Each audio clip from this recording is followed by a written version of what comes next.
ونصلي على رسوله الكريم أما بعد فأعوذ بالله من الشيطان الرجيم بسم الله الرحمن الرحيم سبحان الذي أسرى بعبده ليلا من المسجد الحرام إلى المسجد الأقصى الذي باركنا حوله لنريه من آياتنا إنه هو السميع البصير صدق اللہ العظیم. سامعین محترم اور معزز ساتھیوں، اللہ تعالیٰ نے نبی اکرم صلی اللہ علیہ وسلم کو اس دنیا کے اندر سب سے آخری پیغمبر بنا کر بھیجا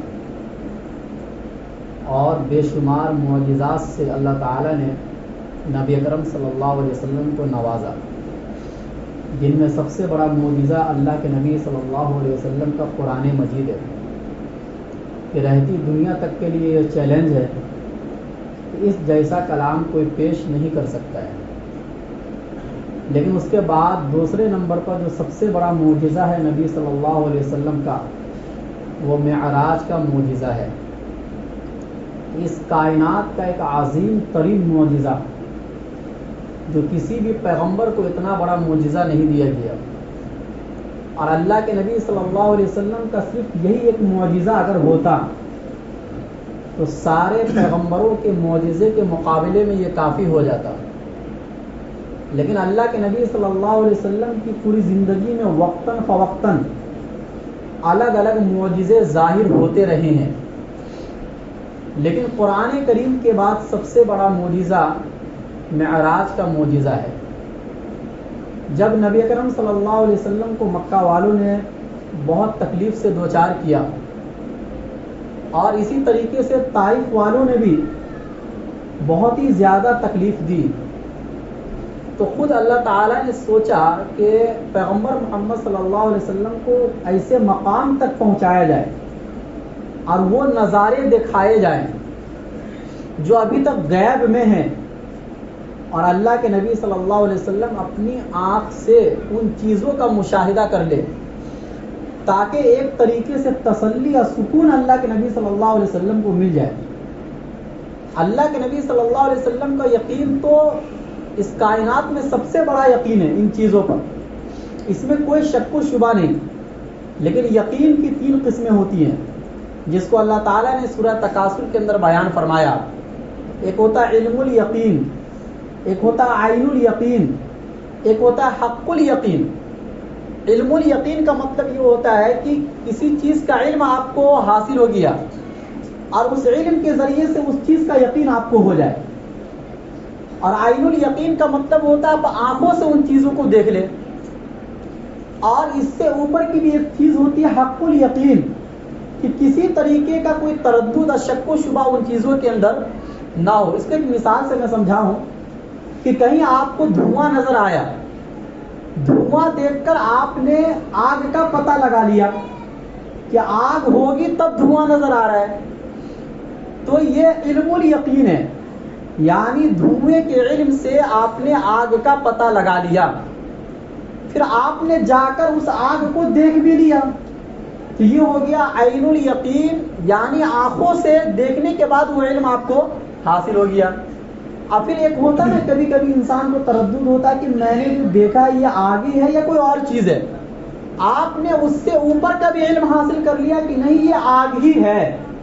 اسی طریقے سے اللہ کے نبی صلی اللہ علیہ وسلم کو وحی کے ذریعے سے جو علم دیا گیا یہ علم الیقین تھا، اور خواب کے ذریعے سے اور دنیا میں رہتے ہوئے بہت سی غیب کی چیزوں کا مشاہدہ اللہ کے نبی وقتاً فوقتاً کرتے رہے ہیں، جیسا کہ حدیثوں میں مذکور ہے. تو یہ ہو گیا عین الیقین. لیکن عین الیقین کا ایک اور اوپر والا درجہ جس کو حق الیقین کہا جاتا ہے، وہ اللہ تعالیٰ نے اپنے پیارے پیغمبر صلی اللہ علیہ وسلم کو معجزات کے ذریعے سے، یعنی معراج والے معجزے کے ذریعے سے ان چیزوں کا بھی اللہ نے مشاہدہ کرا دیا جو ہم لوگوں سے ابھی تک غیب میں ہے. اچھا، اس قسم کا مشاہدہ پہلے پیغمبروں کو بھی ہوا ہے کسی نہ کسی درجے میں، جیسے کہ ابراہیم علیہ السلام کے بارے میں قرآن میں آتا ہے وَكَذَلِكَ نُرِي إِبْرَاهِيمَ مَلَكُوتَ السَّمَاوَاتِ وَالْأَرْضِ، ہم ابراہیم کو دکھاتے ہیں آسمان اور زمین کی خفیہ چیزوں کا علم. حضرت موسیٰ علیہ الصلوۃ والسلام کے بارے میں جب حضرت خضر علیہ الصلوۃ والسلام سے ملاقات ہوئی تھی تو ان چیزوں کا انہوں نے مشاہدہ کیا تھا جو عام طور سے لوگ نہیں کر سکتے. اسی طریقے سے عیسیٰ علیہ الصلوۃ والسلام کے ہاتھوں پر بھی ایسے معجزے کا ظہور ہوا جو عام طور سے نہیں ہو سکتا ہے. تو ہر پیغمبر کو ان کے زمانے کے اعتبار سے ایسی چیزوں کو دکھایا گیا کہ جو غیب میں ہوتی ہے. جیسے کہ ابراہیم علیہ السلام نے سوال کیا اللہ تعالیٰ سے کہ آپ مردوں کو دوبارہ کیسے زندہ کریں گے. اللہ نے واقعہ قرآن میں ذکر کیا, کہا کہ 4 پرندوں کو اکٹھا کرو اور پھر ان تمام کو ذبح کر کے الگ الگ جگہ پر بکھیر دو. اللہ نے ان تمام کو زندہ کر کے دکھلا دیا اور یہ کہا کہ میں اسی طرح مردے کو زندہ کروں گا. اور بھی پیغمبر کا ذکر قرآن کریم میں ملتا ہے. یعنی ہر پیغمبر کو خفیہ نظام جو اللہ تعالیٰ کا ہے اس کا کسی نہ کسی درجے میں مشاہدہ ہوا ہے. لیکن بڑا مشاہدہ صرف ہمارے پیارے پیغمبر صلی اللہ علیہ وسلم کو ہوا ہے کہ اس دنیا میں رہتے ہوئے 7 آسمان کو کراس کر کے جنت کا دیدار, جہنم کا دیدار, حتیٰ کہ دجال کا یعنی دیکھنا, یہ سب کچھ ہوا ہے. عرش معلیٰ تک کو دیکھنا, سدرۃ المنتہا کو دیکھنا, بیت معمور کو دیکھنا, فرشتوں کو اپنی اصلی شکل و صورت میں دیکھنا, رب کی تجلیات کا ظہور, یہ ساری چیزیں اللہ کے نبی صلی اللہ علیہ وسلم اپنی ان آنکھوں سے اپنے جسم اطہر کے ساتھ بیداری کے حالت میں ان تمام چیزوں کا مشاہدہ کیا ہے جو کسی اور پیغمبر کو نہیں ہوا ہے. لیکن یہ واقعہ اس کائنات میں ہوا ہے یہ تو یقینی ہے, اس کا انکار کرنا کفر ہے. لیکن یہ کس سن میں ہوا, کس مہینے میں ہوا, کس تاریخ میں ہوا اور کس دن میں ہوا, اس بارے میں نہ قرآن سے کچھ پتہ چلتا ہے, نہ حدیث سے کچھ پتہ چلتا ہے, اور نہ پہلے کے اکابرین امت اور علماء سلف صالحین نے اس بارے میں کوئی یقینی فیصلہ نہیں کیا. یعنی جس رات میں اللہ کے نبی صلی اللہ علیہ وسلم کو یہ معجزہ نصیب ہوا ہے, یقیناً وہ رات اللہ کے نبی صلی اللہ علیہ وسلم کے لیے تمام راتوں سے افضل ہے. اتنا بڑا معجزہ اللہ کے نبی صلی اللہ علیہ وسلم کو نصیب ہوا. لیکن وہ رات کون سی تھی؟ چونکہ یہ امت کے حق میں یہ بات نہیں تھی, یہ فضیلت تھی نبی صلی اللہ علیہ وسلم کے لیے, اس لیے یہ رات نبی صلی اللہ علیہ وسلم تک محدود ہو گئی, امت کو اس کی تعلیم نہیں دی گئی. اس سے اس بات کا اندازہ ہو جاتا ہے کہ اگر اس تاریخ کے اندر کوئی عبادت, مخصوص عبادت ہوتی یا کوئی حکم وابستہ ہوتا شریعت کے تعلق سے, تو اس رات کو تلاش کرنے کا حکم یا اس رات میں کسی عبادت کا حکم ضرور دیا جاتا. جیسا کہ شب قدر کے بارے میں ایک طریقے سے حکم دے دیا گیا کہ دیکھو وہ رمضان کے آخری عشرے میں ہے, 5 راتوں میں ہے, آپ ان راتوں کو تلاش کرو, ان راتوں میں کیا کرنا ہے اور کیا احکام ہے, وہ ساری چیزیں قرآن اور حدیث کے اندر موجود ہے. پتہ چلا وہ رات قیامت تک کے لیے ہے, جو شب قدر ہے وہ رات قیامت تک کے لیے, وہ صرف نبی کے زمانے کے ساتھ خاص نہیں تھی, یا جس رات میں قرآن اترا اسی رات کے لیے وہ خاص نہیں تھی, وہ فضیلت امت کے لیے ہے اور وہ قیامت تک کے لیے ہے. لیکن معراج کی رات کی جو فضیلت ہے وہ ساری کی ساری فضیلت نصیب ہوئی ہے نبی اکرم صلی اللہ علیہ وسلم کو, اسی لیے امت کو اس رات کی تعین نہیں بتائی گئی, نہ اس رات میں کوئی حکم وابستہ ہوا کہ آپ اس رات میں جاگ کر یہ کام کرو. یہ اختلاف سے پتہ چلتا ہے, نہ تلاش کرنے کا کوئی حکم قرآن اور حدیث کے اندر ملتا ہے. بہرحال رات بڑی ہے. اللہ نے اس کا آغاز اس طریقے سے قرآن کریم میں فرمایا, سبحان الذی اسری بعبدہ لیلا من المسجد الحرام الی المسجد الاقصی, کہ پاک ہے وہ ذات جو اپنے بندے کو لے کر گئی راتوں رات مسجد حرام سے مسجد اقصی تک, وہ مسجد اقصی جو واقع ہے اس ملک کے اندر جہاں ہم نے بہت سی برکتیں رکھی ہیں. یہ کیوں ہوا؟ لنریہ من آیاتنا, تاکہ ہم اپنے پیارے پیغمبر کو اپنی وہ نشانیاں دکھائیں جو نشانیاں ہماری نظروں سے غائب ہیں. انہ هو السمیع البصیر, بلا شبہ اللہ خوب سننے والے اور خوب جاننے والے.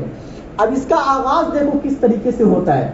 سبحان, لفظ سبحان عام طور سے عربی زبان کے اندر اس وقت بولا جاتا ہے جب کوئی قابل تعجب چیز آپ کے سامنے اچانک رونما ہو جائے تو کہا جاتا سبحان اللہ.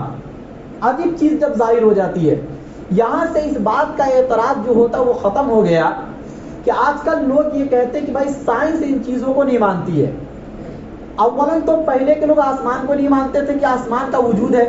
جب قرآن اترا، قرآن نے یہ کہا کہ بھائی 7 آسمان ہیں، تو اور دنیا نے اور ترقی کی تو آہستہ آہستہ آسمان کو ماننے لگے.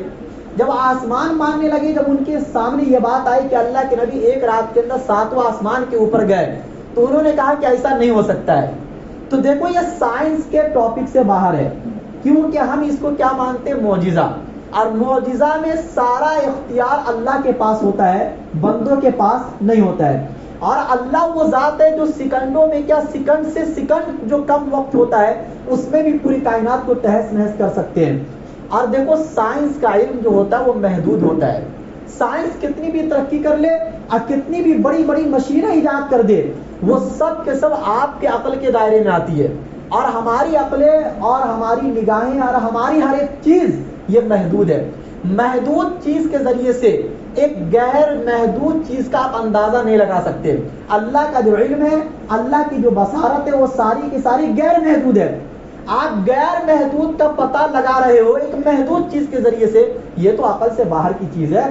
اس لیے آپ کے پاس یا تو اتنا علم ہونا چاہیے جو غیر محدود ہو، اور یہ غیر محدود علم آپ حاصل نہیں کر سکتے، یہ صرف اور صرف اللہ تعالیٰ کو حاصل ہے.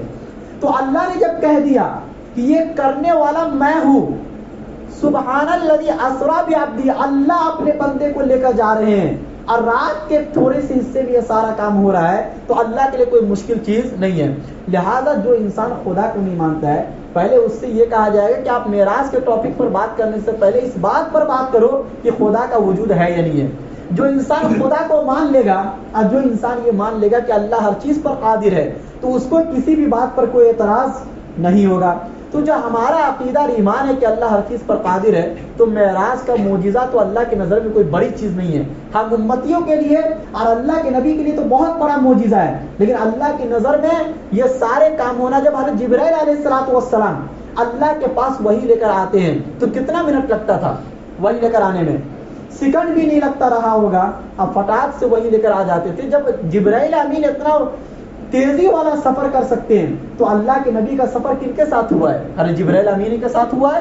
اگر وہ اپنے ساتھ لے کے چلے گا رات کے ایک تھوڑے سے حصے میں، تو یہ کون سا مشکل کام ہے؟ بہرحال لفظ سبحان سے یہ پتا چل گیا کہ یہ اللہ نے کرایا ہے یہ اتنا بڑا معجزہ، لہذا اس پر اعتراض کرنے کی کوئی ضرورت نہیں ہے. اس کے بعد کہا سبحان الذی اسری بعبدہ. اسرا کا مطلب ہوتا ہے راتوں رات کسی کو لے کے جانا. اس سے ایک بات کا یہ اندازہ ہو گیا کہ بہت سارے لوگ یہ کہتے ہیں کہ اللہ کے نبی کا یہ معجزہ خواب میں ہوا ہے. دیکھو اگر خواب میں ہوتا تو اولاً تو کفار مکہ اعتراض ہی نہ کرتے.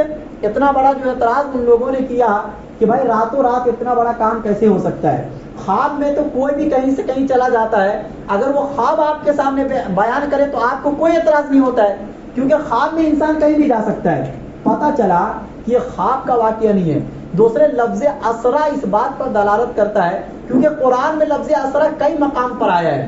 ایک جگہ اللہ تعالیٰ نے موسیٰ علیہ السلام سے فرمایا فَأَسْرِ بِعِبَادِي لَيْلًا إِنَّكُمْ مُتَّبَعُونَ، کہ تم میرے بندے کو راتوں رات لے کر جاؤ، تمہارا پیچھا کیا جائے گا، یعنی فرعون کا لشکر پیچھے سے آئے گا. یہاں پر بھی اللہ نے لفظ اسرا استعمال کیا. لہذا یہاں پر یہ مراد نہیں کہ ان کی روحوں کو لے کے چلے جاؤ اور جسم یہیں پر رہنے دو، بلکہ مراد یہ ہے کہ جسم کے ساتھ لے کے جاؤ ان کو، کیونکہ یہ ایمان والے بندے، ان کو بچانا ہے. لوط علیہ السلام کے قوم کو جب ہلاک برباد کرنے کا وقت آیا تو وہاں پر بھی یہی لفظ استعمال کیا فَأَسْرِ بِأَهْلِكَ بِقِطْعٍ مِّنَ اللَّيْلِ، کہ رات کے تھوڑے سے حصے میں اپنے گھر والوں کو لے کر چلے جاؤ. مراد یہ نہیں کہ صرف روح کو لے کے جاؤ. پتہ چلا کہ اللہ کے نبی اپنی جسم اطہر کے ساتھ یہ معجزہ اللہ کے نبی کو ہوا ہے. اسی طرح فرمایا بعبدہ، اپنے بندے کو. لفظ عبد کا تعلق اس ذات پر ہوتا ہے جس کے ساتھ روح بھی ہو جسم بھی ہو. لہذا عالم ارواح میں جب ہماری صرف روحیں تھی اس کو صرف روح کہا گیا، عبد نہیں کہا گیا. اور جو انسان انتقال کر جاتا اس کو بھی عبد نہیں کہا جائے گا. عبد اور بندہ اسی وقت انسان ہوتا ہے جب اس کے جسم میں روح بھی ہو اور یہ جسم بھی موجود ہو. اللہ جب یہ فرما رہے کہ اپنے بندے کو راتوں رات لے کر گئی تو پتہ چلا کہ یہ معجزہ ہوا ہے اللہ کے نبی صلی اللہ علیہ وسلم کا جسم اطہر کے ساتھ.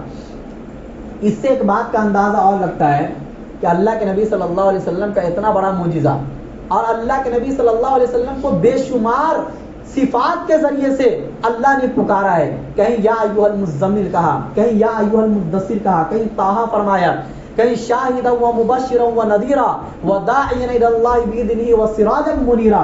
الگ الگ صفات کے ساتھ اللہ تعالیٰ نے پورے قرآن کریم کے اندر اپنے نبی کو پکارا ہے، کہیں وَإِنَّكَ لَعَلَىٰ خُلُقٍ عَظِيمٍ۔ لیکن اتنا بڑا معجزہ آیا اور یہاں پر کسی وصف کا اللہ تعالیٰ نے ذکر نہیں کیا، حتیٰ کہ رسالت والے وصف کا بھی اللہ تعالیٰ نے ذکر نہیں کیا۔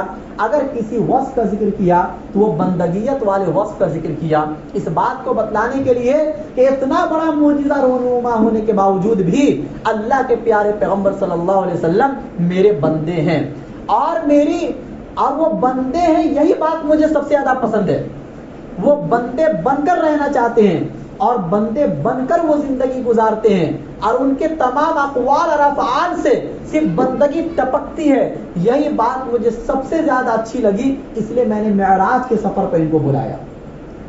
اس لیے انسان بندہ بن کر رہے، تواضع اختیار کرے، اللہ کے سامنے جھک کر جتنا رہے گا اللہ اتنا زیادہ اس کو مقام بلند عطا کریں گے۔ اور جو انسان تکبر والی زندگی گزارتا ہے، تھوڑے وقت کے لیے تو چمک جائے گا، وہ تھوڑے وقت کے لیے لوگوں کے اوپر روب و دبدبا اپنا ظاہر کر سکتا ہے، لیکن انجام اس کا بہت برا ہوتا ہے۔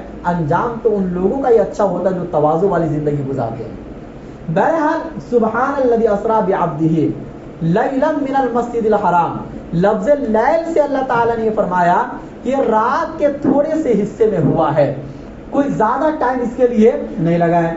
اب دیکھو اللہ تعالیٰ کا ہر کام ٹائم سے باہر ہے۔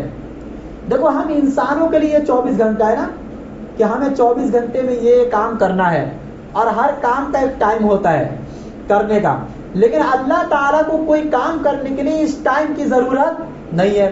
اللہ کا ہر کام اس ٹائم سے باہر ہے، کیونکہ ٹائم بھی اللہ کی مخلوق ہے، وقت بھی اللہ کی مخلوق ہے، اور اللہ اپنے مخلوق میں سے کسی بھی مخلوق کے محتاج نہیں ہے۔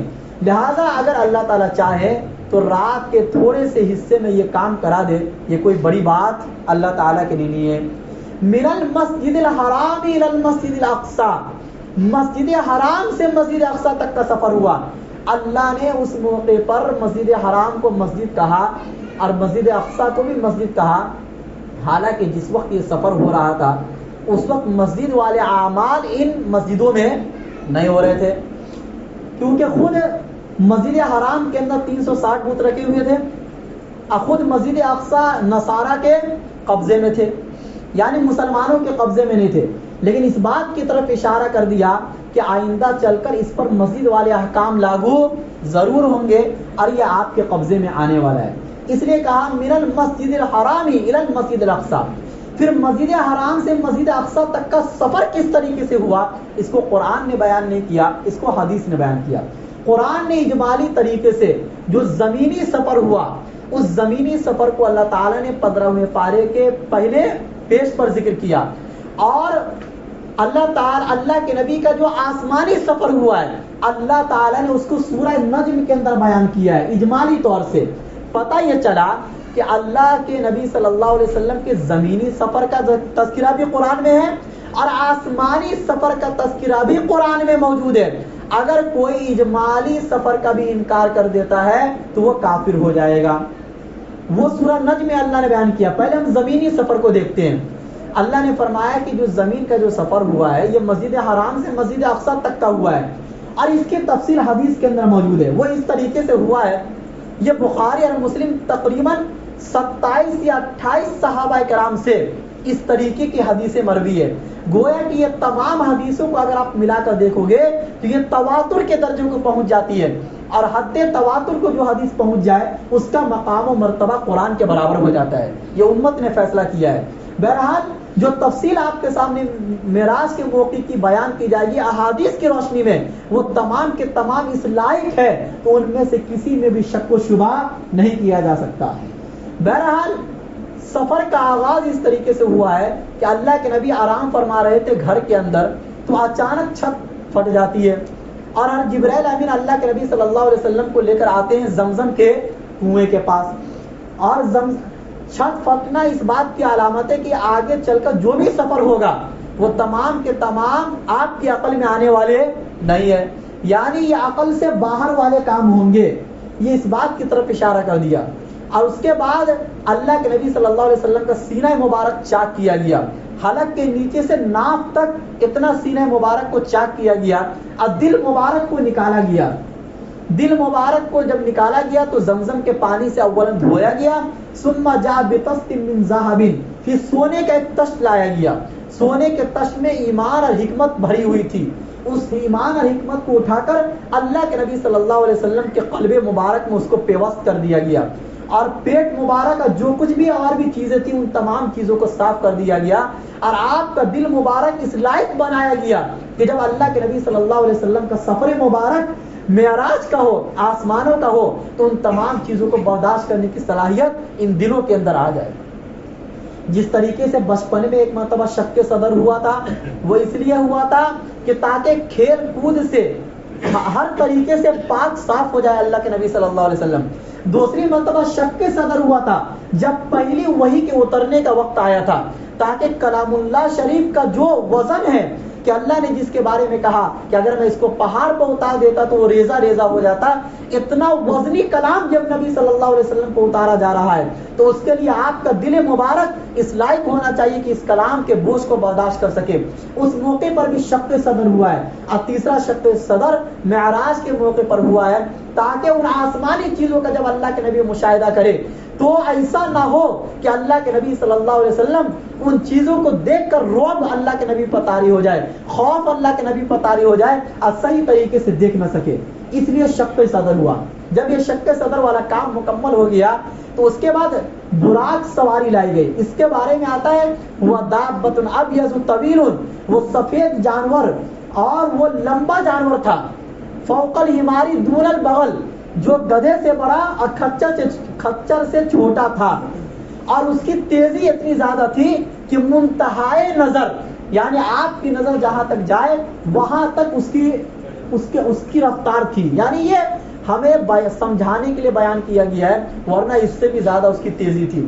اور جب اللہ کے نبی اس پر سوار ہونے لگے تو وہ براق جو سواری تھی وہ اچھلنے کودنے لگی، جس کی بنیاد پر اللہ کے نبی صلی اللہ علیہ وسلم کو اس پر چڑھنے میں تھوڑی دشواری ہوئی، تو جبرائیل امین نے براق سواری سے کہا واللہ ما رکبک احد قط اکرم علی اللہ منہ، کہ ایک براق سواری جو ذات مکرم تم پر سوار ہو رہی ہے، اس سے زیادہ معزز اللہ کی نظر میں کوئی بھی تمہارے کو سوار نہیں ہوا ہے۔ یہ سن کر براق سواری پسینے سے شرابور ہو گئی اور شرمندہ ہوئی کہ اتنی مبارک ذات میرے اوپر سوار ہونے جا رہی ہے، اب میں اس کی حرکت کر رہی ہوں۔ اس کے بعد اللہ کے نبی صلی اللہ علیہ وسلم اس پر سوار ہوتے ہیں، سوار ہونے کے بعد مسجد اقصی تک جاتے ہیں۔ مسجد اقصی میں تمام نبیوں کو اللہ کے نبی صلی اللہ علیہ وسلم کے لیے جمع کیا جاتا ہے، اور صحیح مسلم کی حدیث ہے کہ اللہ کے نبی فرماتے ہیں فحانت الصلاۃ، جب نماز کا وقت ہوا فاممتہم، تو میں نے ان کی امامت کی۔ ایک حدیث میں آتا ہے فقدمنی جبرائیل، اتنے بڑے بڑے پیغمبروں کے موجودگی میں، کہیں تو ابو البشر آدم علیہ الصلوۃ والسلام ہے، کہیں ابو الانبیاء حضرت ابراہیم علیہ الصلوۃ والسلام ہے، اسی طریقے سے موسیٰ کلیم اللہ موجود ہے، عیسیٰ روح اللہ موجود ہے، تمام پیغمبر اپنے جسم اطہر کے ساتھ موجود ہے۔ اچھا، یہاں پر بھی کچھ لوگ یہ کہتے ہیں کہ ہو سکتا ہے نبی کی روح کو جمع کیا گیا ہو، ایسا نہیں ہے۔ اللہ کے نبی صلی اللہ علیہ وسلم یا جتنے بھی پیغمبر دنیا میں آئے ہیں وہ تمام کے تمام اپنے قبر مبارک کے اندر اسی جسم کے ساتھ موجود ہے جو جسم ان کا دنیا میں موجود تھا، اور اللہ جب چاہے جس وقت چاہے ان تمام کو ایک جگہ پر اکٹھا کر سکتے ہیں۔ اگر اللہ کے نبی صلی اللہ علیہ وسلم روحوں کی امامت کرتے تو یہ حدیث میں آتا کہ تمام روحوں کی امامت کی ہے، اور حدیث میں تو یہ آتا ہے کہ تمام پیغمبروں کی میں نے امامت کی ہے۔ اسی وجہ سے تو اللہ کے نبی صلی اللہ علیہ وسلم کو امام الانبیاء کہا جاتا ہے، ورنہ اللہ کے نبی صلی اللہ علیہ وسلم کو امام روح الانبیاء کہا جاتا کہ نبیوں کی روحوں کی امامت کی ہے۔ پتہ چلا نبی اس ذات کو کہا جاتا ہے جو جسم کے ساتھ ہو، اب تبھی تو نبی کا شرف بڑھے گا، ورنہ روحوں کی امامت کرنا یہ کوئی بڑا شرف نہیں مانا جائے گا۔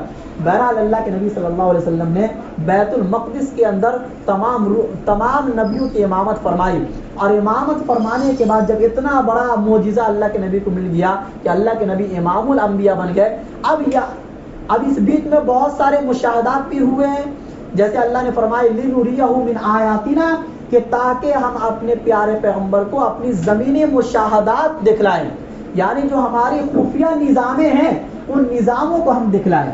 اس چیز کا بھی ذکر حدیث مبارک کے اندر ہے.